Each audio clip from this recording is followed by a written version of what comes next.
کی خیر وہ ان کو وہاں پہ دفن ہونا نصیب ہوا.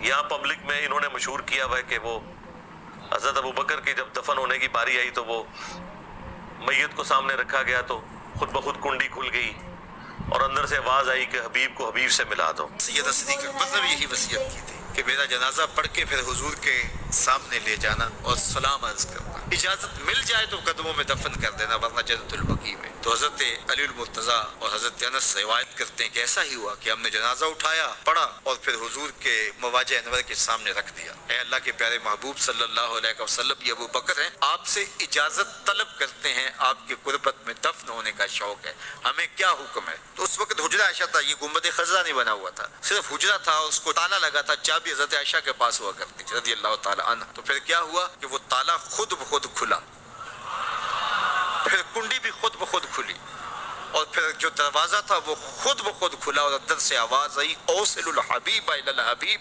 لان الحبیب الی الحبیب مشتاق, یار کو یار سے ملا دو, یار تو پہلے یار کا انتظار کر رہا تھا. دیکھیں کتنا بڑا جھوٹ بولتے ہیں یہ لوگ. مطلب یہاں پہ تو حضرت عمر کو بھی چاہیے تھا کہ وہ یہی کہتے کہ میری لاش کو بھی جا کے رکھ دینا روضہ شریف کے سامنے, خود اندر سے آواز آئے گی, جبکہ ابو بکر کے لیے آئی ہے تو میرے لیے بھی آئے گی, میں بھی تو اللہ کے نبی کا ساتھی ہوں. بخاری مسلم میں نہیں آتا مولا علی کا جو خطبہ ہے سیدنا عمر کی میت پہ کہ میں نے بارہا سنا تھا, میں ابو بکر اور عمر داخل ہوئے, میں ابو بکر اور عمر نکلے, تو میں اکثر ابو بکر کے ساتھ آپ کا نام سنتا تھا, رسول اللہ صلی اللہ علیہ وآلہ وسلم لیا کرتے تھے, تو مجھے امید تھی کہ تم اپنے دو ساتھیوں کے ساتھ جا ملو گے. تو اس میں بھی ابو بکر عمر اکٹھا ذکر ہے, لیکن یہ ہے بخاری شریف, وہ ہے کہانی شریف, یہ فرق ہے. بخاری شریف میں یہ ہے کہ حضرت عائشہ سے اجازت لی, کہانی شریف میں یہ ہے کہ کنڈی خود کھل گئی. ٹھیک ہے, کہتے تالا بھی کھل گیا, تالا تو ہوتا ہی نہیں تھا ادھر بھائی, تالا کہاں سے آیا؟ وہ تو حضرت عائشہ کے حجرے کا ایک کمرہ تھا, اس میں تالا تو ہے ہی کوئی نہیں تھا. اپنی طرف سے جھوٹ مشہور کر دیا انہوں نے. صحیح بخاری میں حدیث ہے کہ حضرت عمر فاروق رضی اللہ تعالیٰ عنہ یہ دعا مانگا کرتے تھے, اللہم ارزقنی شہادتا فی سبیلک واجعل موتی فی بلد رسولک صلی اللہ علیہ وآلہ وسلم. اے اللہ مجھے اپنے راستے میں شہادت کی موت دینا اور رسول اللہ کے شہر میں موت دینا. اللہ تعالیٰ نے دونوں دعائیں ان کے حق میں قبول کی. نبی صلی اللہ علیہ وآلہ وسلم کے شہر میں موت آئی اور دفن بھی ہوئے روضہ شریف میں نبی الاسلام کے ساتھ, اور شہادت کی موت بھی ملی. یہ صحیح بخاری میں دعا ہے, یہ آپ لوگوں کو بھی مانگنی چاہیے, اپنی دعاؤں میں اسے شامل کریں. مسلم شریف میں حدیث ہے جو مدینے کے مصائب پر صبر کرے یہاں تک کہ اسے موت آئے تو قیامت کے دن میں اس کا شفیع بنوں گا.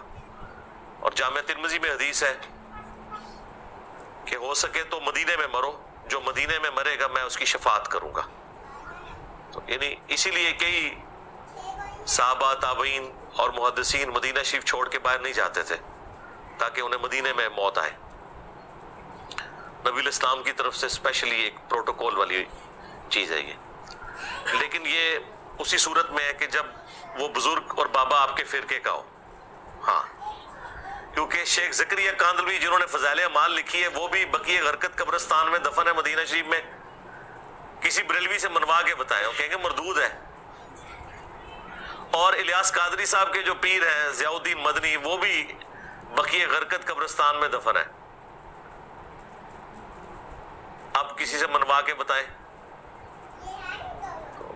یہ اپنے بزرگوں کو سمجھتے ہیں, ویسے ہی آپ کو نسبتوں کی دھوسے لگوائیں گے. بہرحال نبی الاسلام کی جو قبر مبارک ہے وہ جنت کے ٹکڑوں میں سے ایک ٹکڑے کے اندر ہے, اور صحابہ اکرام کی عادت تھی کہ وہ قبر رسول کے اوپر حاضری دیتے تھے ریگولرلی. عبداللہ بن عمر کے بارے میں 4 کتابوں میں رپورٹ ہوا ہے, المصنف ابن ابی شیبہ کے اندر, سنن الکبریٰ البیہقی کے اندر, الموطأ امام مالک میں, فضل الصلاۃ علی النبی میں, کہ جب کبھی بھی عبداللہ بن عمر سفر پر جاتے یا سفر سے واپس آتے تو پہلے مسجد نبوی میں 2 نفل پڑھتے اور اس کے بعد پھر قبر رسول پر حاضر ہو کر عرض کرتے السلام علیکہ یا رسول اللہ، السلام علیکہ یا ابا بکر، السلام علیکہ یا عمر، ایک روایت میں یا ابدا، اے میرے باپ آپ پر سلام ہو۔ تو یہ ان کی روٹین میں تھا۔ مدینہ شریف میں جو لوگ رہتے ہیں یا حج اور عمرے کے لیے جب جاتے ہیں تو ہو سکے تو ہر نماز کے ساتھ قبر رسول پر حاضری دیں، اور قبر رسول جو ہے وہ صلی اللہ علیہ وآلہ وسلم دعاؤں کی قبولیت کی جگہ ہے، دعا اللہ سے ہی آپ نے کرنی ہے۔ اور قبر رسول کے لیے تو اسپیشل پروٹوکول ہے، سنن ابی داؤد میں حدیث ہے کہ جو قبر پہ آ کے مجھ پہ سلام عرض کرے گا، کیونکہ یہ قبر والے چیپٹر میں امام ابو داؤد لے کے آئے ہیں، تو اللہ تعالیٰ میری روح کو لوٹا دے گا، میں اس کے سلام کا جواب بھی دوں گا۔ یعنی یہ برزخی ہے لوٹنا، فزیکلی لوٹنا نہیں ہے، ورنہ تو روح کو نکالنا یا داخل کرنا ایک تکلیف دہ امر ہے۔ یعنی اللہ تعالیٰ اسپیشل پروٹوکول اسے دے گا۔ باقی لوگوں کے لیے تو پروٹوکول سنن نسائی میں یہ ہے کہ دنیا میں کچھ فرشتے سیاحت کرتے ہیں اور میرے امتیوں کا سلام مجھ تک پہنچاتے ہیں۔ بخاری مسلم میں حدیث ہے کہ جب تم پڑھو گے السلام علیکہ ایہا النبی ورحمۃ اللہ وبرکاتہ، السلام علینا وعلی عباد اللہ الصالحین، تو زمین و آسمان میں ہر نیک بندے تک اللہ تعالیٰ تمہارا سلام پہنچا دے گا۔ وہ اللہ تعالیٰ کی طرف سے پہنچ رہا ہے، لیکن قبر رسول پہ جو عرض کرتا ہے وہ اسپیشل پروٹوکول ہے کہ اسی وقت نبی الاسلام کی طرف سے سلام کا جواب ملتا ہے۔ لیکن یہ کہنا کہ نبی الاسلام سنتے ہیں وہ روایت موجود ہے، لیکن اس کے ساتھ خود امام بیہقی نے لکھ دیا ہے کہ اس میں محمد بن مروان السدی کذاب راوی ہے، جس نے یہ روایت نقل کی ہے کہ جو قبر پہ عرض کرے گا میں خود سنوں گا۔ اور ایک روایت کے اندر آمش کی تدلیس ہے، اور یہ وہ روایت ہے جس کو بریلوی خود ضعیف کہتے ہیں، کیونکہ دیوبندیوں نے کہا نا کہ قبر رسول پہ نبی الاسلام سلام سنتے ہیں، یہاں سے نہیں سنتے، تو بریلویوں نے کہا کہ وہ تو روایت ہی ضعیف ہے کہ قبر رسول پہ سنتے ہیں، یہاں سے بھی سنتے ہیں، اس کی کون سی روایت ہے؟ وہ کوئی نہیں موجود۔ تو دیوبندیوں کو چپ کروانے کے لیے اس روایت کو خود انہوں نے ضعیف مانا۔ یہاں والی روایت موجود ہے نا جی بخاری مسلم میں کہ اللہ تعالیٰ تمہارا سلام پہنچا دے گا۔ السلام علیکہ ایھا النبی، ہم نماز میں نہیں پڑھتے السلام علیکہ یا رسول اللہ، ہے نا یہ السلام علیکہ ایھا النبی، اور یہ ہم انشائیہ پڑھتے ہیں، حکایتاً نہیں پڑھتے، انشائیہ پڑھتے ہیں، اللہ تعالیٰ سلام ہمارا پہنچاتا ہے۔ ہمیں اس درود سے کوئی چڑ نہیں، نعوذ باللہ، بدبختی ہے۔ لیکن اذان کے ساتھ جو آپ نے ایڈ کر دیا ہے یہ آپ نے بدعت کی ہے۔ ویسے آپ پڑھیں، اذان کے بعد پڑھیں، اسپیکر بند کر کے جتنا مرضی پڑھیں، وہ تو مسلم شریف میں حدیث ہے جو اذان کا جواب دے اس کے بعد درود شریف پڑھے اور الوسیلہ والی دعا مانگے، اور وہ دعا بخاری کے اندر آئی ہے، تو میری شفاعت ایسے شخص کے لیے حلال ہو جائے گی۔ تو وہ آپ ضرور درود شریف پڑھیں، جو ان سا مرضی درود شریف پڑھیں جو بھی احادیث کے اندر آیا ہے۔ باقی قبر رسول صلی اللہ علیہ وآلہ وسلم کا اسپیشلی پروٹوکول ہے۔